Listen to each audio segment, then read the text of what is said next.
শুভেচ্ছা। শেখ হাসিনা ম্যাজিক ও আওয়ামী লীগের প্রত্যাবর্তন ঠেকানো সম্ভব নয়। 5 আগস্টের পট পরিবর্তনের পর সবাই ভেবেছিল বাংলাদেশ আওয়ামী লীগের রাজনীতি হয়তো চিরতরে শেষ, কিন্তু সত্যি কি তাই? শেখ হাসিনার এক নতুন কৌশল আর বর্তমান প্রেক্ষাপটে আবারও আলোচনার কেন্দ্রে দলটি কিভাবে, চলুন জেনে নেই। শুরুতেই আসি রাজনৈতিক ভীতির কথায়। আওয়ামী লীগের 77তম প্রতিষ্ঠা বার্ষিকীকে কেন্দ্র করে ঢাকা, চট্টগ্রাম সহ 6টি জেলায় নামানো হয় প্রায় 95,000 সেনা সদস্য ও বিপুল পুলিশ।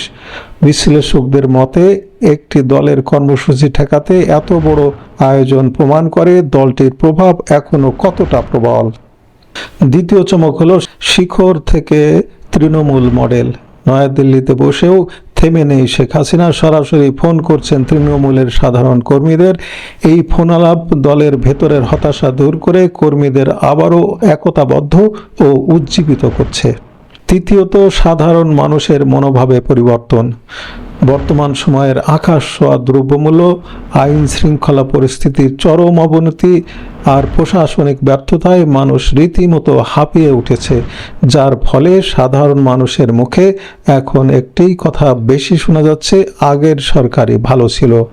সবশেষে উন্নয়ন বনাম অস্থিরতা। বর্তমানের এই রাজনৈতিক ও অর্থনৈতিক অস্থিরতার মাঝে সাধারণ মানুষের বারবার মনে পড়ছে পদ্মা সেতু আর মেট্রো রেলের মতো মেগা প্রজেক্টগুলোর কথা।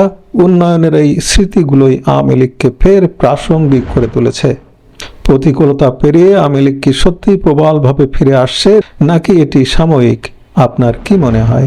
কমেন্টে জানান। আর এমন আরও আপডেট পেতে পেজটি ফলো করুন। ভালো থাকবেন।